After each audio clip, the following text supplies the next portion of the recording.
What's up, Wildcats? I'm Rafa. And I'm Lily, and welcome back to this week's Wildcat News. No, I'm good. I'll be like, what's up, Wildcat? I love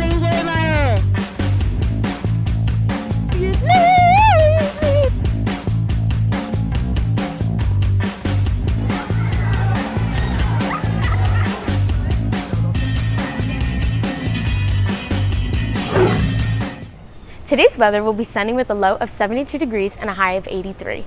On Saturday, there will be a low of 64 and a high of 87, the highest temperature this week.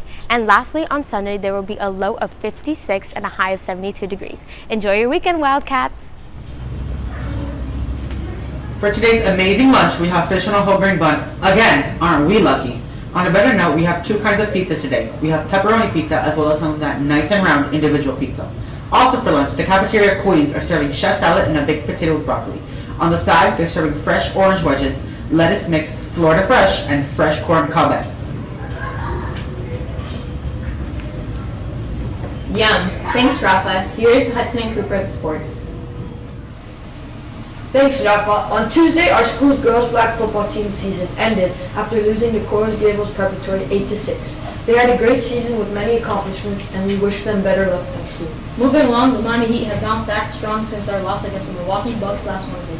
They're on a 3-game winning streak, having beaten the Nets, 76ers, and Houston Rockets. They look forward to continuing this winning streak against the Phoenix Suns tomorrow. Furthermore, the NFL Combine just ended on Monday with many standout players. Many of these players will be looking forward to being drafted at the NFL Draft on April 28th. Now back to the studio with Rafa and Lily. On February 24th, 2022, the president of Russia, Vladimir Putin, invaded Ukraine. But why? According to BBC News, President Putin declared Russia could not feel safe, develop, and exist because of what he claimed was a constant threat from modern Ukraine. Putin accuses modern Ukraine of being taken over by extremists, even since its pro-Russian president, Viktor Yanukovych, was ousted in 2014 after months of protesting against his rule. Russia refuses to use the term war or even invasion, claiming the need for demilitarization and denazification of Ukraine. These are false accusations considering Ukraine is led by a democratically elected Jewish president. Ever since Ukraine's uprising of 2014 against the pro-Russian President Viktor, Russia retaliated by taking over the southern Ukrainian region of Crimea. In 2021, Putin sent troops to the Ukrainian border, repeatedly denying his plan to attack. In reality, Russia has been resisting Ukraine's move towards the European Union and its military alliance with NATO. NATO is the acronym that stands for North Atlantic Treaty Organization. This is a defensive intergovernmental military alliance among 28 European countries and 2 North American countries, including the United States. NATO was established in the aftermath of World War II. To Putin, NATO broke a 1990 promise to never expand not an inch to the east, but did so anyway. Last year, President Putin described Russians and Ukrainians as one nation, and he believes the collapse of the Soviet Union in 1991 was the disintegration of historical Russia. To him, modern Ukraine was entirely created by communist Russia and is now being controlled by the West. Is there light in the tunnel, a way to prevent the war from escalating? Russia insists Ukraine must lay down its arms and dismantle its military. The U.S. and other European countries have imposed sanctions on Russia, a penalty imposed by one country to another, to persuade them to stop acting aggressively or breaking international law. Sanctions are often designed to hurt a country's economy or the finances of an individual citizens, such as leading politicians. They are among the toughest measures nations can use short of going to war. The U.S. and Russian presidents have spoken several times to reach a diplomatic agreement to de-escalate the situation. Today we are allowed in school to wear blue and yellow clothing to support Ukrainians' sovereignty. I hope this was informative. Hello Wildcats, I'm Alexa Martinez. And I'm Caroline Daphne. And welcome back to this week's Women's History Month segment. For this week's segment, we will be talking about the life of the famous Harriet Tubman. Harriet Tubman was an American abolitionist and political activist. She was born in March 1822 in Dorchester County, Maryland. She is known for her contribution as the Moses of her people. Harriet Tubman was enslaved, escaped, and helped many others gain their freedom as conductor of the Underground Railroad. Tubman served as a scout, spy, guerrilla soldier, and nurse for the Union Army during the Civil War. She liberated about 70 people on more than a dozen dangerous missions to slaveholding states in the decade prior to the Civil War, and she assisted many others with her knowledge of safe spaces and escape routes.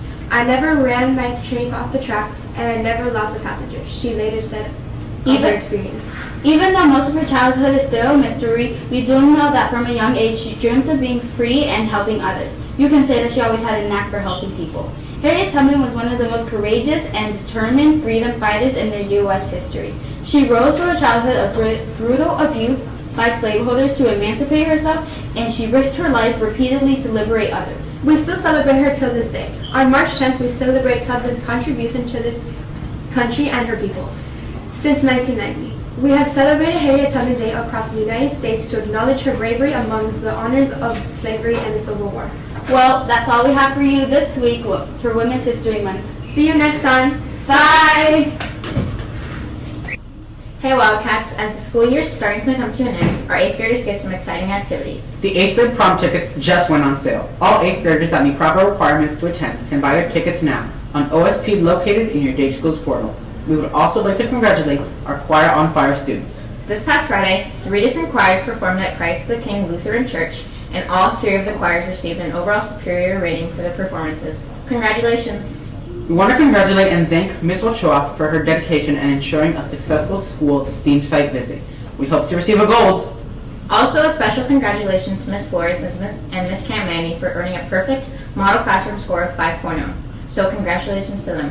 That's it for this announcement, 8th graders. Make sure to buy your tickets, and everyone please congratulate your Choir on Fire friends that performed, Ms. Flores and Cam Manning for getting such a good rating, and congratulate Ms. Ochoa for making sure our school was the best for the STEAM site visitors. That's all for this week's Wildcat News. Once again, I'm Lily. And I'm Rafa. See you next week.